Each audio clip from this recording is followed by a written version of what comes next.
Okay, તો contingent liabilities means કે એવી લાયબિલિટીઝ કે જે ચૂકવવાની થાય પણ ખરી અને ના પણ થાય. હા ને, we have to pay or not to pay, બરાબર. તો એવી કઈ કઈ છે, તો મુખ્ય અહીંયા જે છે તે 4 પ્રકારની આપણે મોટા ભાગે આવે છે. તો એવી કન્ટીજન્ટ લાયબિલિટીમાં પહેલું આપેલું છે bills receivable, discounted with the bank, not matured, will mature after the year ending. હા, બિલ્સ રિસીવેબલ મીન્સ લેણી ઊંડી, બરાબર છે.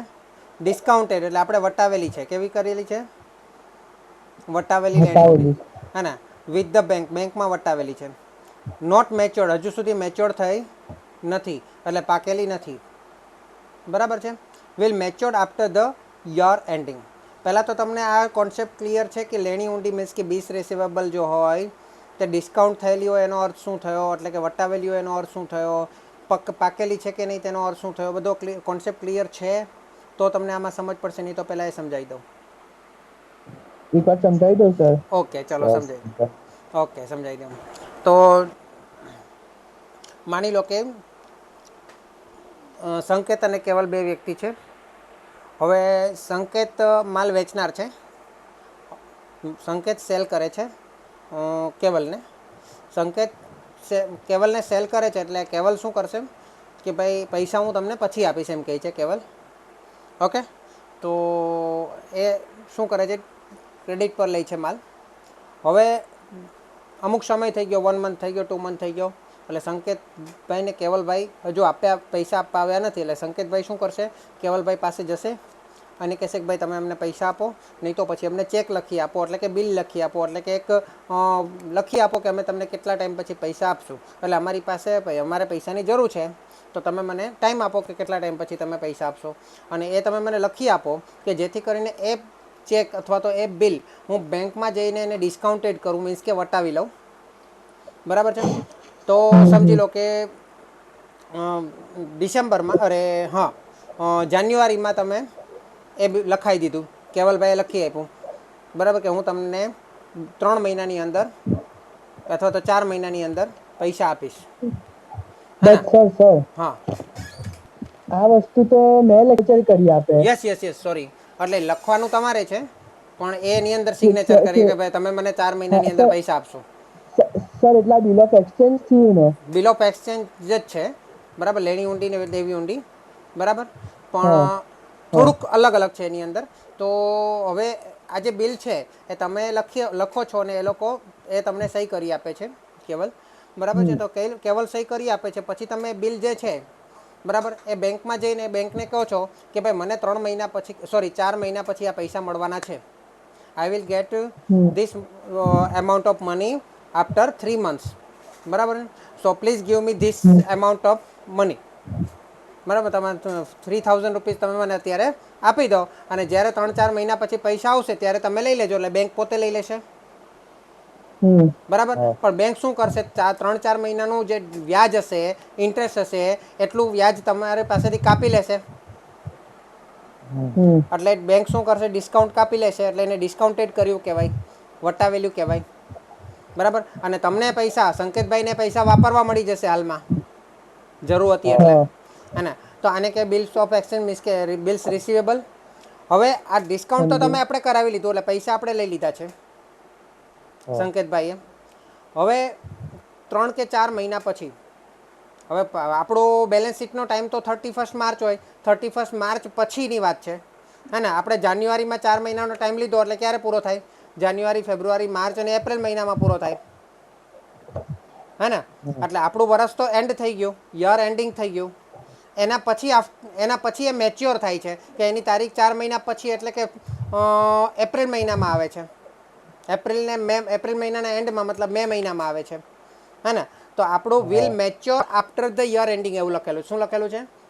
Will mature after the year ending, એટલે કે યર પૂરું થઈ ગયા પછીના મહિનામાં આવે છે. તો આ પૈસા કેવલભાઈના ખાતામાં એપ્રિલ મહિનામાં, મે મહિનામાં હોય પણ ખરી અને ના પણ હોય. માનો કે હોય, તો બેંક શું કરશે, આ પૈસા કોની પાસેથી લઈ લેશે? કેવલ પાસેથી લઈ લેશે, હા બરાબર છે. પરંતુ માનો કે એના એકાઉન્ટમાં પૈસા નથી, તો એ બિલ કેવું થશે? કેન્સલ થઈ જશે, હુંડી નકરાઈ જશે, હા હે ને? હુંડી અસ્વીકૃત થઈ જશે, નકરાઈ જશે, કેન્સલ થઈ જશે.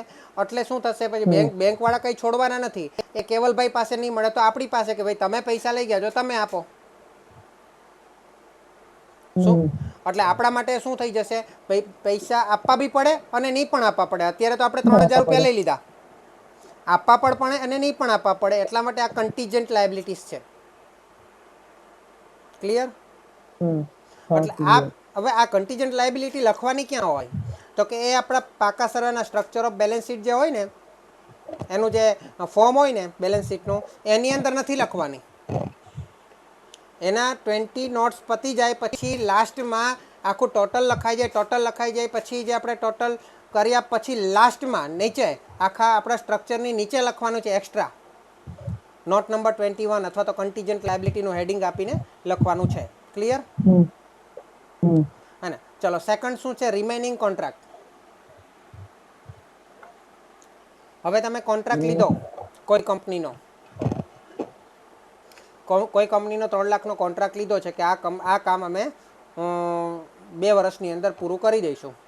પણ આપણા આ વર્ષની અંદર એ કામ પૂરું થયું નથી, પણ એનું જેટલું કામ પૂરું થયું એટલા કોન્ટ્રાક્ટની જે વેલ્યુ હોય એટલા તો માઇનસ થઈ જાય. બરાબર છે.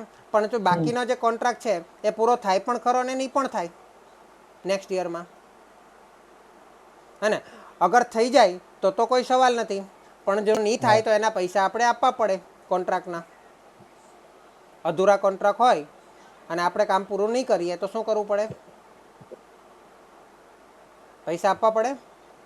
હા આપવા પડે. બરાબર છે. કોન્ટ્રાક્ટના એટલે કે અધૂરો રાખી દીધો હોય કોન્ટ્રાક્ટ, એના પર શું કરે? એ લોકો કોર્ટ કરે કે ભાઈ અમારો, કોર્ટમાં કેસ કરે કે ભાઈ અમારો કોન્ટ્રાક્ટ પૂરો નથી કર્યો, એનું આખું અમને રિફંડ જોઈએ. એટલે કે એનું જે રિફંડ નહીં પણ એનું કમ્પન્સેશન જોઈએ એમ. એટલે એના માટે એને આપણા પૈસા આપવા પણ પડે અને નહીં પણ આપવા પડે. એટલે આ પણ આપવા કન્ટીજન્ટ પડે લાયબિલિટીઝમાં આવે. Okay, next. હા નેક્સ્ટ શું છે? Cancelled amount on share of the other company or investment. બીજી કંપનીના અધર કંપનીના શેર્સ છે જે આપણા માટે ઇન્વેસ્ટમેન્ટ ગણાય. બરાબર છે.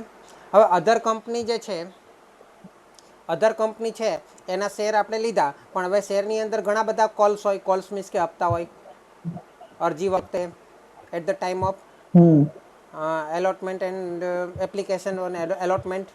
બરાબર. પછી ફર્સ્ટ કોલ આવે એટલે કે પહેલો હપ્તો આવે, પછી સેકન્ડ કોલ આવે, બીજો હપ્તો આવે, હે ને? હવે શેર આપણે ખરીદતા ગયા, ખરીદી લીધા, પણ એના પૈસા આપણે પેલો એપ્લિકેશનના તો પહેલાં જ ચૂકવી દીધા, પછી એલોટમેન્ટના એટલે મંજૂરીના ચૂકવ્યા, પછી ફર્સ્ટ કોલના ચૂકવ્યા, હે ને? હવે લાસ્ટ કોલના 20 રૂપિયા બાકી છે. 100 રૂપિયાનો શેર હતો, 80 રૂપિયા ભરપાઈ અને 20 રૂપિયા આપણે આપવાના બાકી છે. બીજી કંપનીના શેરને આપણે આપવાના બાકી છે ને એ લોકોએ મંગાવ્યા પણ નથી. એ લોકોએ અનકોલ્ડ કર્યા છે, એટલે કે કોલ્ડ નથી કર્યા, મંગાવ્યા નથી. મંગાવ્યા નથી તો એનો અર્થ શું થયો? મંગાવે પણ ખરા ને નહીં પણ મંગાવે, હમ હે ને? અને મંગાવે પણ ખરા ને નહીં પણ મંગાવે, એટલે આપણે આપવાના પણ થાય અને નહીં પણ આપવાના થાય. બરાબર છે. એટલે અત્યારે આપણે કહી ના શકાય કે પૈસા આપણે આપવાના જ થશે. એટલે અત્યારે આપણે માટે ફિક્સ લાયબિલિટી ના ગણાય, પણ કેવી લાયબિલિટી ગણાય? કન્ટીજન્ટ લાયબિલિટી ગણાય. Clear? Okay, last. Claims against અવર કંપની. આપણા કંપની પર બીજી કોઈ કંપનીએ કોર્ટ કેસ કર્યો છે કે ભાઈ અમારી કંપનીએ એ લોકોને 50,000 રૂપિયાનો કોર્ટ કેસ કર્યો છે કે 50,000 રૂપિયાનો આપણે એને આપવાના છે. હવે એ કેસ કોર્ટમાં ચાલે. કેસ કોર્ટમાં ચાલે અને જો આપણે જીતી જઈએ તો આપણે પૈસા આપવા પડે. ના હા, કદાચ આપણે હારી જઈએ તો એ પૈસા આપવા પડે. હા હા, તો આ પણ એવી વસ્તુ છે કે આપવાના બી થાય અને નહીં પણ આપવાના થાય. We hmm will have to give or not. Either we will have to give or not. Okay? Okay It may be our liabilities but not be. હે ને? તો ક્લેમ્સ અગેન્સ્ટ અવર કંપની આ પણ આપણે કેવું છે? Contingent liabilities. Clear? Clear. Okay, હવે ઇલિસ્ટ્રેશન number 7 આપણે સ્ટાર્ટ કરીએ. હે ને? એના પહેલાં આપણે એની અંદર નીચે 4 એડજસ્ટમેન્ટ આપેલા છે. 4 એડજસ્ટમેન્ટ આપેલા છે. હા પહેલાં આપણે 4 એડજસ્ટમેન્ટ જોઈએ અને પછી આપણે ઇલિસ્ટ્રેશન નંબર 7 જોઈશું. તો એની અંદર ફર્સ્ટ છે, એની અંદર ફર્સ્ટ જે છે તે કોણ વાંચશે? વાંચી લઉં. Okay, read it. The authorize હા है ना, रिपीट करो छू. The authorize share capital of the company was ₹60 lakh divided into 60,000 equity shares of ₹100 each. Company issued 18,400 equity shares and were fully paid up. है ना, तो એ આની અંદર શું છે, આ જે છે ઓથોરાઇઝ શેર કેપિટલ મીન્સ કે આપણે કહીએ સત્તાવાર થાપણ. है ना, તો એ ઓથોરાઇઝ શેર કેપિટલ છે ને, આપણે ખરેખર તો શેર કેપિટલ એટલે ફર્સ્ટ નંબરમાં આવે. है ना, તો ફર્સ્ટ નંબરની અંદર શું છે આપણે જોઈએ. તો ફર્સ્ટ નંબરની અંદર તમારે લખવાનું છે એની ડિટેલ. આ ફર્સ્ટ નંબરની નોટમાં એની ડિટેલ લખવાની છે. તો સૌથી પહેલાં લખવાનું આવે તમારે ઓથોરાઇઝ શેર કેપિટલ. સ્ક્રીન પર દેખાય છે. है ना, authorize share capital equity shares, how much equity shares here? 60,000 equity shares of ₹100 each એવું લખવાનું. પ્રેફરન્સ શેર આની અંદર છે જ નહીં એટલે લખવાનું જ નહીં, આ વસ્તુ ડિલીટ થઈ જશે. है ना, અને આઉટર કોલમમાં લખવાનું 60 લાખ. है ना, હવે કંપની ઇસ્યુડ 18,000. એની જો આ બધા શેર કંપની ઇસ્યુ કરી શકે છે, પણ બધા શેર કંપની ઇસ્યુ કરતી નથી. જેમ જરૂર પડે તેમ ઇસ્યુ કરશે. તો આની અંદર ઇસ્યુડ કેટલા થાય છે? 18,400 ઇક્વિટી શેર. અને હવે પહેલાં જે આપણે લખ્યા ને 60 લાખ, એ આપણે ટોટલમાં લેવાના નથી. એ આપણે ટોટલમાં લેવાય નહીં. ટોટલની અંદર એને ધ્યાનમાં નહીં લેવાના. એ તો આપણા માટે છે કે આપણે એટલા ઇક્વિટી શેર ઇસ્યુ કરી શકીએ એટલી આપણી તાકાત છે, એટલી આપણી ક્ષમતા છે, પાવર છે. પરંતુ આપણે શેર બધા ઇસ્યુ કરશું નહીં, જરૂર હોય એ પ્રમાણે કરશું. તો 18,400 એટલે અહીં નીચે લખ્યું છે ઇસ્યુડ સબસ્ક્રાઇબ્ડ એન્ડ પેઇડ. એની અંદર તમારે લખાશે 18,400 ઇક્વિટી શેર ઓફ રૂપીસ. કેટલા આવશે? જે ઓથોરાઇઝમાં હતા તેટલા જ આવશે, 100 ઈચ. એટલે શેર કેપિટલ પણ તમે જોઈ શકો છો. આપણને જે સ્ટ્રક્ચર આપ્યું છે, ટ્રાયલ બેલેન્સ આપ્યું છે, એમાં શેર કેપિટલ 18,40,000 આપેલું છે. હા, એ બાર લખી દેવાનું. એટલે તમારે આ દાખલાની અંદર નોટ નંબર 1 ની અંદર શેર કેપિટલ આવશે પહેલું, એની અંદર ઓથોરાઇઝ શેર કેપિટલ આવશે, એની અંદર આ પહેલું સેન્ટેન્સ આવશે, 60 લાખ લખાશે બહાર. પછી એની અંદર સેકન્ડ ટાઇટલ આવશે, પેટા title issued subscribe and paid. એની અંદર અહીં તમારે આવશે 18,400 ઇક્વિટી શેર ઓફ ₹100 ઈચ. અને એને પણ બહાર જ લખવાનો, પણ એને આપણે ટોટલમાં ધ્યાનમાં લેવાનું છે. ઓકે, અહીંયા કોઈ પ્રેફરન્સ શેર નથી, અહીંયા નોટ પેઇડ વાળું પણ નથી, અહીંયા અનપેઇડ નથી, ફોર ફીચર્ડ શેર પણ નથી. ઓકે, એવું બધું આની અંદર હશે તો પછી આપણે જોઈશું. અહીંયા તો પૂરે ફૂલ્લી પેઇડ અપ લખેલું છે એટલે કંઈ જ નથી. ક્લિયર? ચલો હવે આપણે સેકન્ડ રિપીટ કરું છું. Sundry debtors which are all unsecured and considered good. મતલબ આ જે દેવાદારો છે, ડેપ્ટર્સ છે, એ બધા ભલે અનસિક્યોર્ડ છે પરંતુ સારા છે. Include ₹1,80,000 due for more than 6 months. તો કંઈ જ કરવાનું નથી. આની અંદર જે ડેપ્ટર્સ છે, આપણા ડેપ્ટર્સ કેટલા છે જુઓ જોઈએ. ડેપ્ટર્સ કેટલા દેખાય છે તમને? 11 લાખ. હે ને, હા 11 લાખ છે. એની એ બધા બરાબર જ છે. એ ડેપ્ટર્સની અંદર આપણે લખવાના છે, પણ ડેપ્ટર્સની અંદર બે ભાગ પાડી દેવાના, more than 6 months and less than 6 months. है ना, मोर देन 6 months અને લેસ દેન 6 months. એટલે ડેપ્ટર કયા નંબર પર આવશે? 17 નંબર પર. તો 17 નંબરના નોટ પર જઈએ. 17 નંબરની નોટ પર જઈએ. હા, અહીંયા લખેલું છે સન્ડ્રી ડેપ્ટર્સ મોર દેન 6 months અને સન્ડ્રી ડેપ્ટર્સ લેસ દેન 6 months. મોર દેન 6 monthમાં 6 monthsની અંદર આપણે લખવાના છે 1,80,000 ઇનર કોલમમાં, અને લેસ દેન 6 monthમાં આપણે લખવાના છે બાકીના 11 માઇનસ 1,80,000, ઇટ મીન્સ 9,20,000. હા, અને આઉટર કોલમમાં ટોટલ 11 લાખ લખવાના છે. ક્લિયર? ઓકે, ત્યાર પછી third investment represents 5,000 equity shares in Y limited. Y limited મતલબ બીજી કંપની છે, અને આપણી તો એબીસી લિમિટેડ છે. તો વાય લિમિટેડ બીજી કંપનીના 5,000 ઇક્વિટી શેર એ લોકોએ બહાર પાડ્યા હતા, અને આપણા માટે ઇન્વેસ્ટમેન્ટ છે. અને ઓફ ₹10 ઈચ, દરેકના 10 રૂપિયા છે. 5000 મલ્ટીપ્લાય 10 મતલબ થાય છે તમારા 50,000 બરાબર છે. તો 50,000માંથી ₹4 પર share cold up and paid. તો 4 પર share cold up and paid કેમ આવશે? 4 પર શેર મતલબ 5,000 ઇન્ટુ ₹4 આપણે પેમેન્ટ કરેલું છે એટલે આપણું ઇન્વેસ્ટમેન્ટ કેટલું ગણાશે? 20,000. 20,000. તો 20,000 કયા નંબરમાં આવશે ઇન્વેસ્ટમેન્ટમાં? ઇન્વેસ્ટમેન્ટ કયો નંબર છે? 12 નંબર કે 13 number? 12 number, long term investment.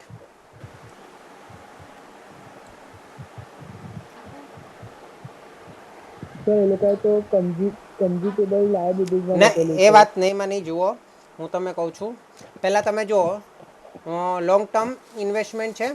હવે અહીંયા આપેલું છે એક્સ ડિબેન્ચર. હા, જો અહીંયા શું લખેલું છે? Equity share of other company લખેલું છે. હા, એની અંદર બ્રેકેટમાં શું લખેલું છે? કોલ્ડ એમાઉન્ટ લખેલું છે. લખેલું કોલ છે અમાઉન્ટ.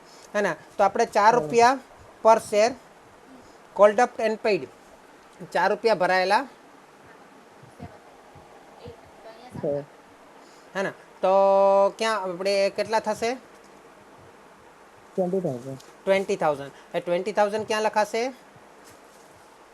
અહીંયા નોન લખાશે બરાબર. કરંટ અહીંયા જ લખાશે લોંગ નોન ટર્મ. કરંટ હા, લોંગ ટર્મ ઇન્વેસ્ટમેન્ટમાં લખાશે, નોન કરંટમાં નહીં. આ 12 નંબરમાં, નોટ નંબર 12માં લોંગ ટર્મ ઇન્વેસ્ટમેન્ટમાં હા લખાશે. બરાબર છે. હા equity share of other company cold amount, એટલે કોલ્ડ એમાઉન્ટ એટલે ₹4 જ લખવાના છે. એ મલ્ટીપ્લાય 5,000 એટલે ₹20,000 આઉટર કોલમમાં લખવાના છે. ક્લિયર? એમાં લખવાનું. અચ્છા, હા અનકોલ્ડ છે તો અનકોલ્ડ કેટલા થશે? તો 10માંથી 4 જાય તો કેટલા નથી મંગાવેલા? 6. 6 નથી મંગાવેલા એટલે એ અનકોલ્ડ કહેવાય. તો 6 ગુણ્યા 6 મલ્ટીપ્લાય 5,000 કેટલા થશે? 30,000. એ 30,000. 30,000 મંગાવે પણ ખરી અને નહીં પણ મંગાવે.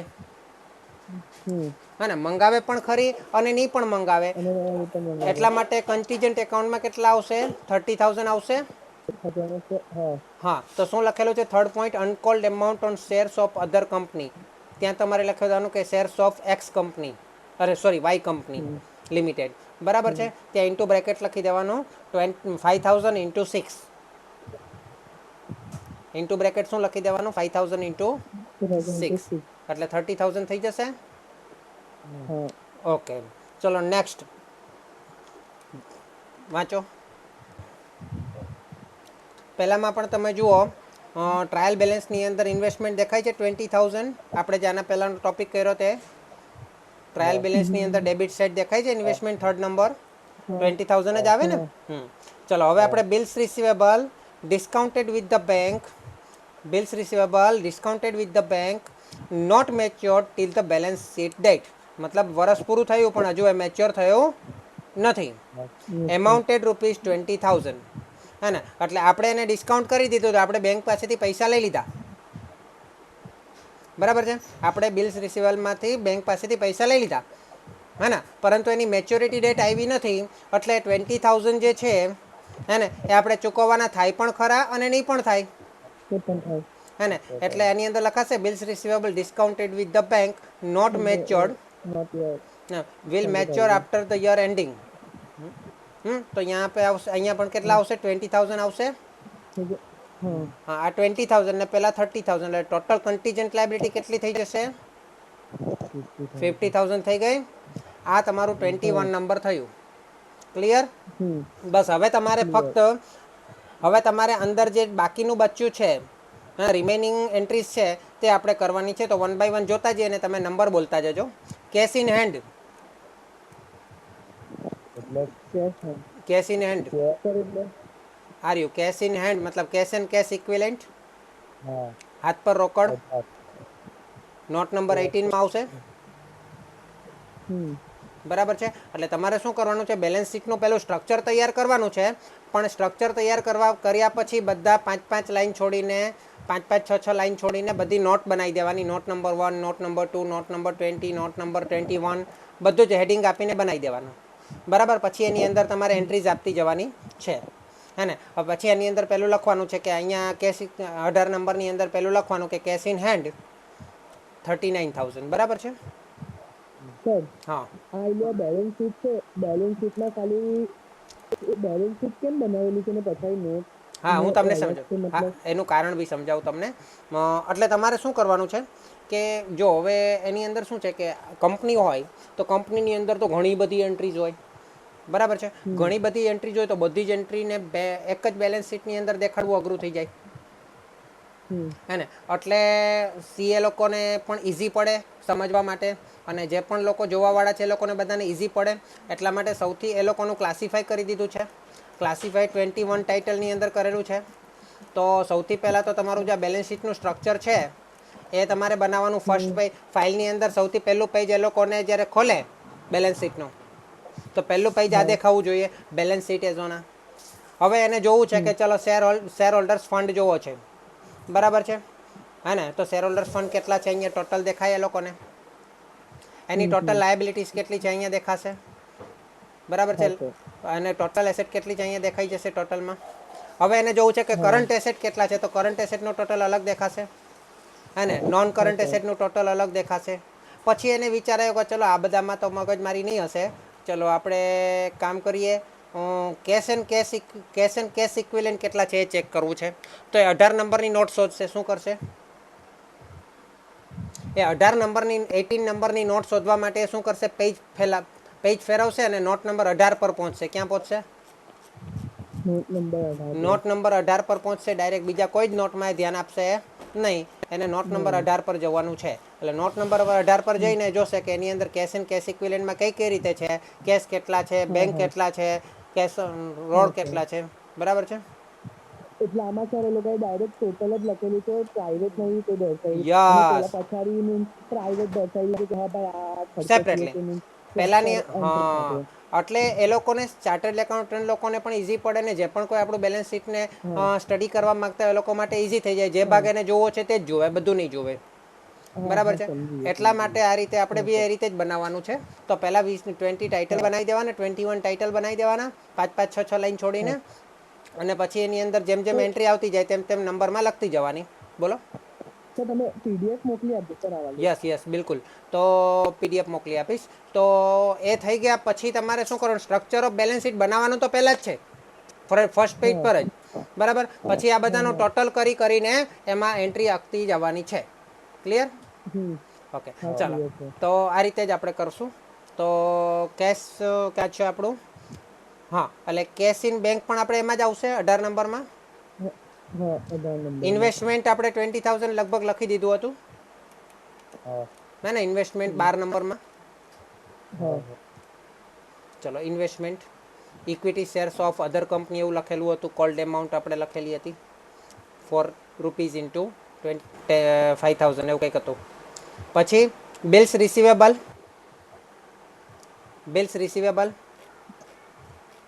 17 નંબરમાં. ઓકે. પછી સન્ડ્રી ડેપ્ટર્સ એ પણ 17 નંબરમાં. પણ આપણે એના બે ભાગ પાડી દીધેલા, more than 6 months and less than 6 months. એવું આપ કીધેલું હોય તો જ કરવાનું, નહીં કીધેલું હોય તો નહીં કરવાનું. ઠીક છે. સન્ડ્રી ડિપોઝિટ્સ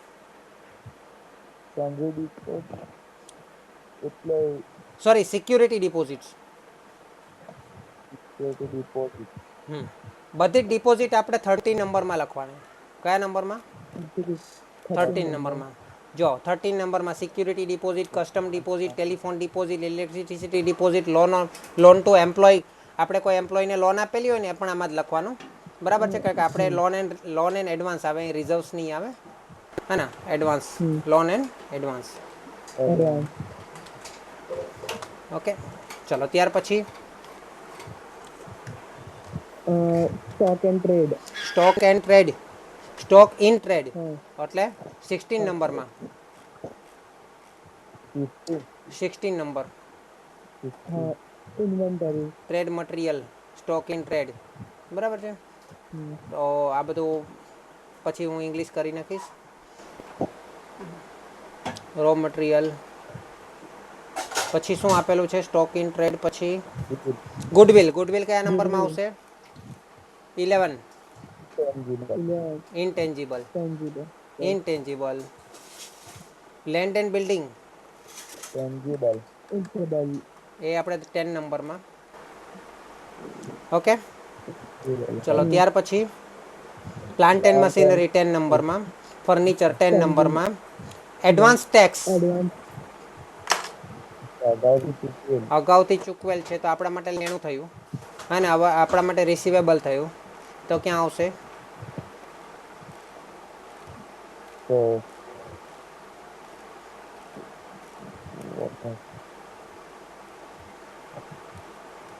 આ રહ્યું 20 નંબરમાં 20 નંબરમાં paid in advance outstanding income હે ને કંઈ પણ એડવાન્સ આપેલું હોય advance tax advance salary okay 20 નંબરમાં આધાર કરંટ એસેટ્સ ચલો ત્યાર પછી શું છે શેર કેપિટલ એ તો 1 નંબરમાં આપણે લખેલું પણ હતું ફર્સ્ટ નંબર હમ હા પછી 8% debentures non 3 number non current liability non કરંટમાં 3 નંબરમાં શું છે લોંગ ટર્મ બોરોઈંગ્સ હા long term borrowing long term borrowings બરાબર એની અંદર આપણે લખવાનું છે પછી bank overdraft bank of cash and cash નહીં નહીં બેંક ઓવરડ્રાફ્ટ છે એટલે માઇનસમાં આવે એટલે શોર્ટ ટર્મ બોરોઈંગ્સમાં આવે એની અંદર શોર્ટ ટર્મ બોરોઈંગ બરાબર શોર્ટ ટર્મ લોન હોય ક્રેડિટ હોય બેંક ઓવરડ્રાફ્ટ હોય ક્રેડિટ કાર્ડ હોય ચાલો ત્યાર પછી સન્ડ્રી ક્રેડિટર્સ 7 નંબરમાં profit and loss account credit side આપેલું છે એટલે આપણું બોલો સરપ્લસ વેરી ગુડ સરપ્લસમાં રિઝર્વ્સ એન્ડ સરપ્લસમાં બરાબર છે એની અંદર મેં થોડું લાંબુ બનાવ્યું છે પ્રોફિટ એન્ડ લોસ એકાઉન્ટનું આપણે એમાં ડાયરેક્ટ લખી દેવાનું હમણાં સિક્યુરિટી પ્રીમિયમ સિક્યુરિટી પ્રીમિયમ એ બી સર કદાચ રિઝર્વ ને સરપ્લસમાં જ આવશે yes security premium reserve okay ચલો ત્યાર પછી ઇન્ટરેસ્ટ ડ્યુ ઓન ડિબેન્ચર્સ ડિબેન્ચર્સનું વ્યાજ ડિબેન્ચરનું વ્યાજ 3 નંબર નહીં ડિબેન્ચર 3 નંબરમાં આવે પણ એનું વ્યાજ જે છે તે 8 નંબરમાં આવે unpaid outstanding tax dividend salary interest બધું જ આમાં આવે આઉટસ્ટેન્ડિંગ એક્સપેન્સીસ હે ને ઇન્ટરેસ્ટ ડ્યુ ઓન ડિબેન્ચરનું વ્યાજ ચૂકવવાનું બાકી ડ્યુ શબ્દ લખો આ બધું છે premium on debenture or bond which to be paid within 12 months share calls received in advance from customers outstanding interest on debenture bond જો આ રહ્યું આપેલું છે આઉટસ્ટેન્ડિંગ ઇન્ટરેસ્ટ બાકી ચૂકવવાનું અને ડ્યુ પણ કહી શકાય then provision for taxation 9 number હે ને આપણે કહીએ ને કરવેરાની જોગવાઈ તે એનાઉન્સડ ડિવિડન્ડ એટલે સૂચિત ડિવિડન્ડ પછી પ્રોફિટ જનરલ રિઝર્વ એ તો રિઝર્વ એન્ડ સરપ્લસ 2 નંબરમાં પછી બિલ્સ પેએબલ આપણે 7 નંબરમાં દેવી ઊંડી કેપિટલ રિઝર્વ આપણું સેકન્ડ નંબરમાં